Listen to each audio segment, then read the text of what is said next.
हमार बुलू का कपिया कहाँ बा? अरे ले आवा तानी। एक तो आज कॉलेज के पहला दिन है, ऊपर से बुझाता कि लेट हो जाई। ई ले, तोरा कभो कोनो चीज के होश ना रहेला। अब कॉलेज जाता रे, पता ना का करबे। अरे ई का? ई बैंड बाजा वाला कपड़ा पहन ले बाड़े। कॉलेज पढ़े जाता रे कि नौटंकी करे? ई फैशन हमारे कॉलेज में ऐसा नहीं कपड़ा चलेला, तू ना बुझबू। हैं? फैशन बा? तागी लगे फैशन में। ए भाई वो देखा। ए गुलाबी कली है ना?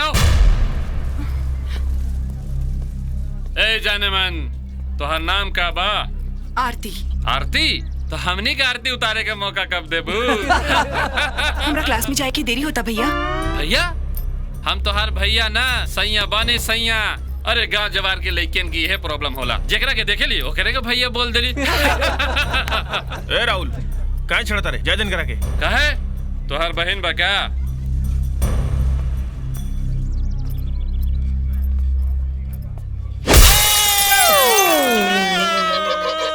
तू अपने क्लास में जा।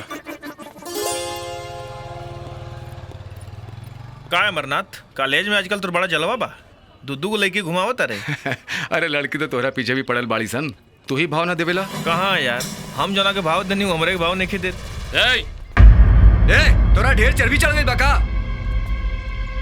ते जानत नहीं के हमरा के? ना यार, हम तो नहीं जानत। नहीं जानत? इस शहर के सबसे बड़का बॉडी बिल्डर हमन। देख इनकर बाइसेप, देख इनकर ट्राइसेप।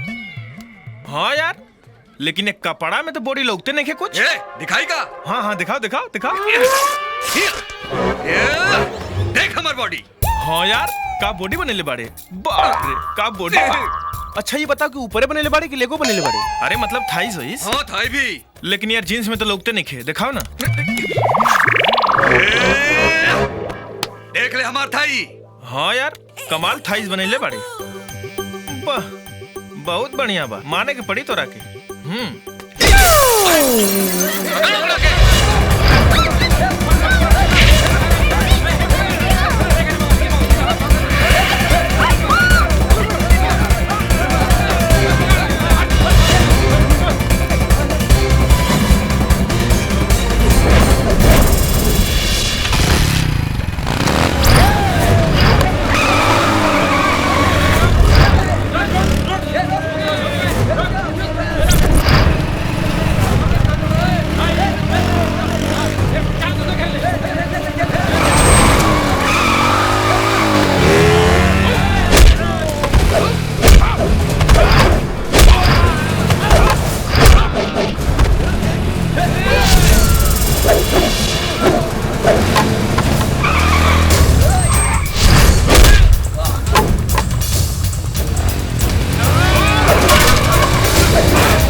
हमरा कारण तोरा के परेशानी उठावे के पड़ल, हमरा के माफ कर दो। तोहरा नजर में तो हमरा हुआ वाला लेकिन में कोनो फर्क नहीं है ना। जहर लेके के चालू समझला ना भैया। देखा हमके ई चुनाव के चक्कर में मत फंसाओ लोग। हम प्रधानी और धानी लड़े वाला नहीं की। देखो भैया, मना मत करा। हमने के तोसे बहुत उम्मीद बा, काहे से कि पिछला 3 बार से लगातार जोगेश्वर ही ग्राम प्रधान बनता रहे और तोहरे सिवा ये गांव में केहू के हिम्मत नहीं के जो उनका मुकाबला कर सके। हाँ भैया, गांव में तोहर बहुत इज्जत बा। अगर तू चुनाव लड़बा तब बराबरी के मुकाबला हुई। अरे का बराबरी के मुकाबला हो यार। पूरा गांव के आबादी बा 25,000, जोने में 15,000 लोग ओकर बिरादरी के बा। यही से तो निर्विरोध जीतेला वो। ओकर मुकाबला कईल एकदम असंभव काम बा। तू का बात करता रहा भैया? प्रधानी ओकरा बाप के बपौती है का? अब पूरा गांव आन्हर नहीं खे। जोगेश्वर और रामेश्वर के दादागिरी से पूरा गांव परेशान बा। बिल्कुल सही बात। बिल्कुल सही कहा तारा। एक बार हाथ कर भैया, तोहरा के प्रधान बनाओ में हमनी के कोनो कसर ना छोड़ब सन। हर हर जोगेश्वर, हर हर जोगेश्वर, जिंदाबाद जिंदाबाद। भैया जिंदाबाद जिंदाबाद जिंदाबाद। हर हर जोगेश्वर, भैया जिंदाबाद जिंदाबाद जिंदाबाद। हर हर जोगेश्वर, जिंदाबाद जिंदाबाद। जिंदाबाद जिंदाबाद।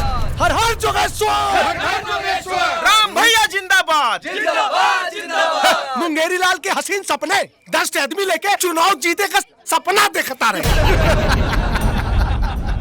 अरे देखे दे बेटा, देखे दे। सपना देखे के पैसा थोड़े ना लगेला। 4 दिन का लौंडा 4 दिन चढ़ा का दे चढ़ गए सरसों का पेड़ पर। ए बच्चा, जोगेश्वर सिंह का हरा वाला आसान बात नहीं के। काहे से कि जोगेश्वर सिंह एगो मर्द का नाम है। ए, सुना, अब तक तोहर मुकाबला यांडू पांडू से भइल रहे, लेकिन ये चुनाव में तोहरा पता चल जाई कि तू मर्द बाड़ा कि ना मर्द। अरे कैसन मर्द है जे 4 साल में एगो बच्चा न पैदा कर पौलस, वो काहे का मर्द रहे।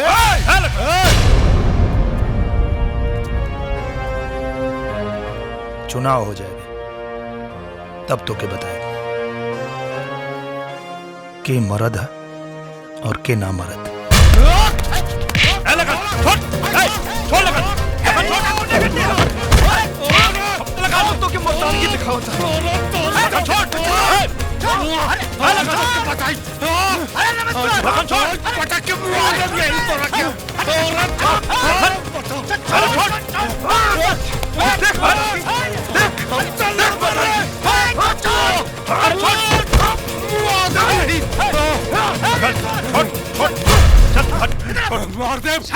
शांति। अरे अब्बा काट दे।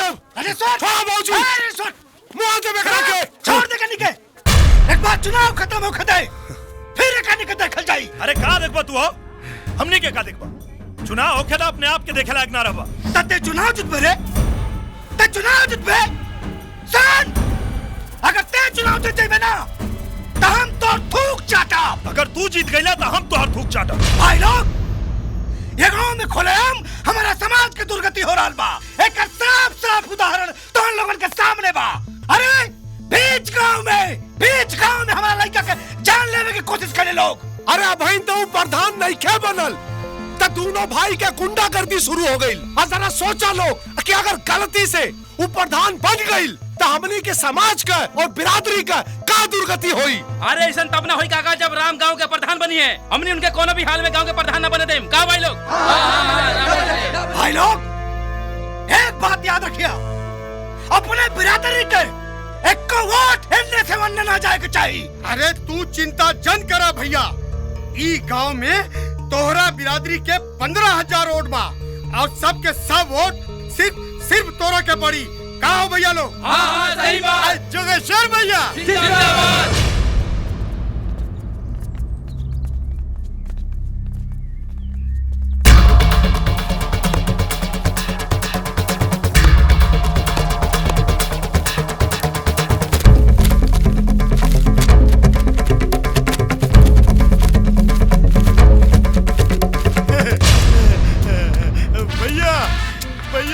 भैया जोगेश्वर भैया 2,500 वोट के गिनती हो गई बा। अच्छा। और 2,000 से ज्यादा वोट तोहरा के मिलल बा। अरे सही कहा तानी, एकरा के तो बस 200-400 वोट मिलल बा। एकरा मतलब तू खुद समझ जा। तू पानी पियल चालू रखा, काहे कि एकदम खकार के थूके के बा।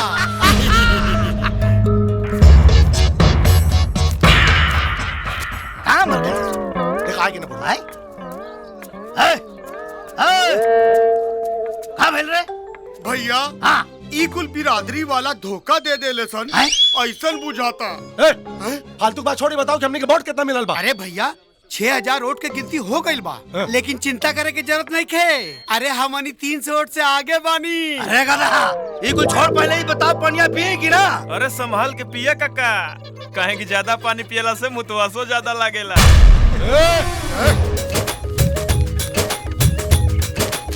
नहीं देख सका, हम नहीं देख सका, हम नहीं देख सका। हाँ, नहीं देख सकत रे। अरे ये कि तू केहू के थूक चाटा भैया, ये हम नहीं देख सका, नहीं देख सका।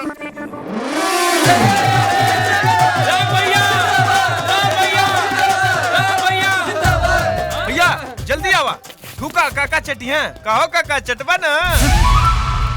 ना लखन, हम इतना नीच आदमी ना है कि अपन थूक दूसरे से चटवाए। वैसे हूँ इनकर बिरादरी इनके मुंह में इतना थूकले बा कि 5 साल तक चाटत रही है। आवलो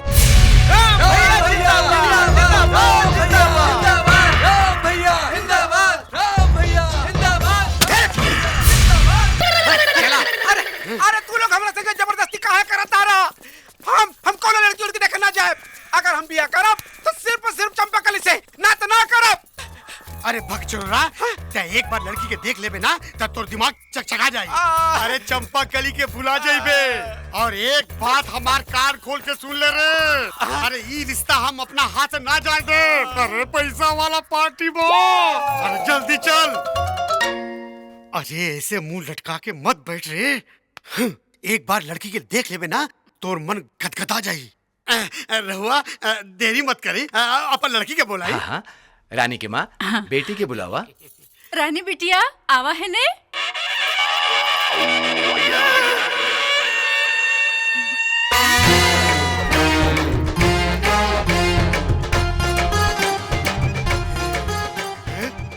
अरे ओने ना, इन्हें देखा।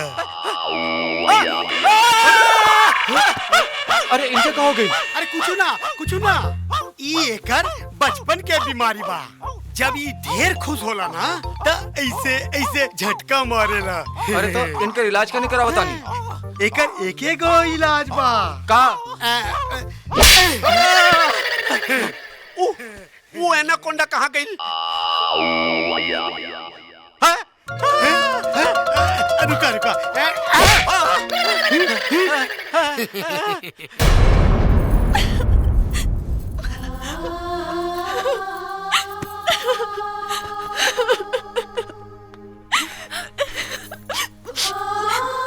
चुप हो जा रानी, तू काहे रो बतारू? रोई ना तो का करी? हमके जे भी देखे आवेला वो हमके ठुकरा के चल जाला। ई कोनो पहली बार थोड़ी भइला, हमके तो 200 लोग अब तक ठुकरा के चल गइल बा। बहन, हम तो और हाथ जोड़तानी, वहां पड़तानी बहन। एक बार तू अपना भाई से हमार ब्याह करा दे, हम उनकर इतना सेवा करब जितना सावित्री सत्यवान के भी ना कैले हुई बहन। जवनपुर के हो जवनपुर के निक लागे मुरैया, जवनपुर के निक लागे मुरैया। अरे तू लोग फांसी काहे लगावा तारा लोग? तै हमार बात कान खोल के सुन लेने था। अगर तै रानी संगे बियाह ना करवे ना तो हमनी तीनों जन फांसी पर लटक के अपन जान दे जा। तो तू हमार बात सुन ला कि हम छोटा हाथी से बियाह ना करब। तू खाली दहेज पावे खातिर हमरा के फसावा तारा, लेकिन तू काहे फांसी लगावा तारू बाबूनी? काहे कि वो हमरा पसंद बाड़ी और तू तो उनके सिर्फ तन देख ला भैया, हम उनकर मन देखनी है। तोहरा के 7 जन्म में भी ऐसा मेहरारू ना मिली। ना, हम पहले ही कह देले बानी, हम छोटा हाथी से बियाह ना करब। अरे करबे की ना? बोल हाँ की ना? ना ता ना। हाँ की ना? हाँ पहली, हाँ हम बियाह करब।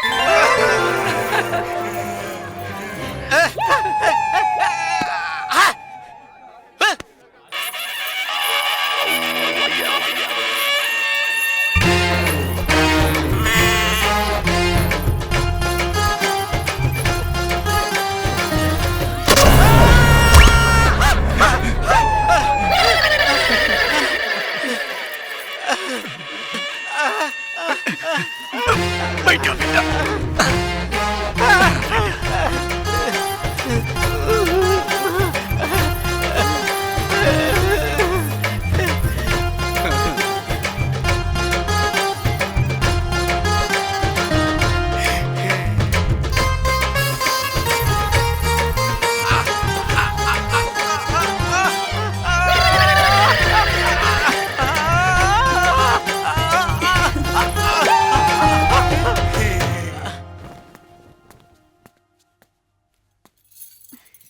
ई मत सोचा कि हम तोहरा संगे सुहागरात मनावे खातिर आइल बानी, बल्कि हम तोहरा के ई बतावे खातिर आइल बानी कि ब्याह हमरा मर्जी के खिलाफ भइल बा। हमनी के ब्याह जरूर भइल बा, लेकिन हम तोहरा संगे कौनो रिश्ता ना रखब। रउआ हमरा के अपना लेनी, इहे हमरा खातिर बहुत बड़ बात बाजी। अब रउआ हमरा के जैसे राखब हम वैसे रहब। हम रउआ हर आज्ञा के पालन करब, इहे हमार फर्ज बा। ठीक बा ठीक बा, तू पलंग पर सुता, हम नीचे सुता तानी। ना जी, हम अकेले ई पलंग पर रउआ सामने कैसे सूत सकतानी? रउआ पलंग पर सूती, हम भुइयां सूत जातानी।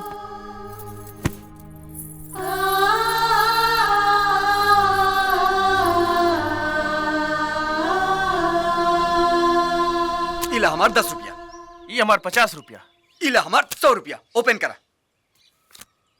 3 बादशाह। अरे यार कलर आ गई। आज तो मजा आ गई। और यार हमार जाए के टाइम हो गई बा, हमरा बहुत जरूरी काम बा, हम चलत नहीं। ई रोज ये टाइम पे कहाँ जाला यार? पता ना कहाँ पता? चला आज पता लगा के रहे। आरती ई का तू रोज देरी से आवेला, हम कितना देर से खड़ा होके तुम्हारा इंतजार कर रहे अरे हैं। डार्लिंग, इश्क और प्यार का मजा लीजिए, थोड़ा इंतजार का भी मजा लीजिए। लखन, कब तक आखिर कब तक हमनी के छुप छुप के मिलल जाई? अगर हमनी के घर वाला केहू देख ली ना तो बहुत पिटाई लागल जाई। अरे आरती तू चिंता मत कर, हम बहुत जल्दी हमनी के ब्याह के बाद अपना घरे करब। सच्ची? सच में। का यार तू लोग चलो चलो चलो। भोला राम, ये लड़की तोहरे बिटिया है नु? हाँ हमरे लड़की है। और ये लड़का राम के छोट भाई है नु? हाँ वह है ससुरा। भोला राम, लड़की तो गांव में तो हर इज्जत कचरा में मिला देले सो।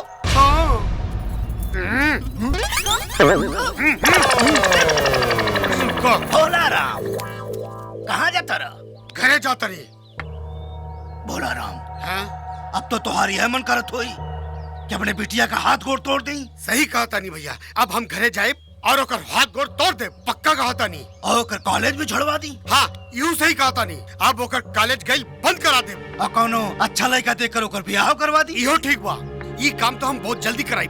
भोला राम, गधा रहले गधा रहबे। काहो गइल भैया? तोरा बिटिया का कौन मिठाई पसंद बा? लड्डू। बेटा आरती, आरती ई देख, हम तोरा खातिर लड्डू ले आइल बानी, तोरा के पसंद बाना? एने आवा। लड्डू खा लो। अच्छा बेटी, साफ साफ बतावा, कब से चला था ये लपर जपर?